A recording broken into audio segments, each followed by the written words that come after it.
সংসদে তিনবারের সাবেক প্রধানমন্ত্রী, আবশহীন নেত্রী, গণতন্ত্রের জন্য যিনি বারবার কারাবরণ করেছেন, বাংলাদেশের জনমানুষের নেত্রী, যিনি জীবনে কোনোদিন কোনো আসন থেকে কোনো নির্বাচনে পরাজিত হন নাই, সেই বেগম খালেদা জিয়া এই সংসদে নাই। মাননীয় সদস্য রুমিন ফারহানা, মহিলা আসন 50, আপনি শুভেচ্ছা বক্তব্য দিতে চেয়েছেন, অনুরোধ জানিয়েছেন। আপনি 2 মিনিট বলবেন, 2 মিনিটের মধ্যে আপনার বক্তব্য শেষ করবেন।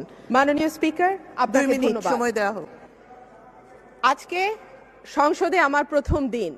যে কোনো রাজনীতিবিদের মতোই সংসদে আসা, সংসদে দেশের কথা, মানুষের কথা বলা আমার স্বপ্ন ছিল। কিন্তু আমার দুর্ভাগ্য, আমি এমন একটি সংসদে প্রতিনিধিত্ব করছি যে সংসদটি জনগণের ভোটে নির্বাচিত নয়।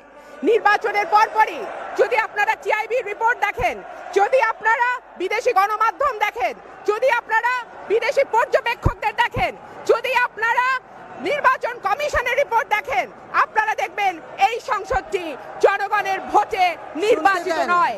সুতরাং আমি খুশি হব যদি এই সংসদের মেয়াদ আর একদিনও না বাড়ে।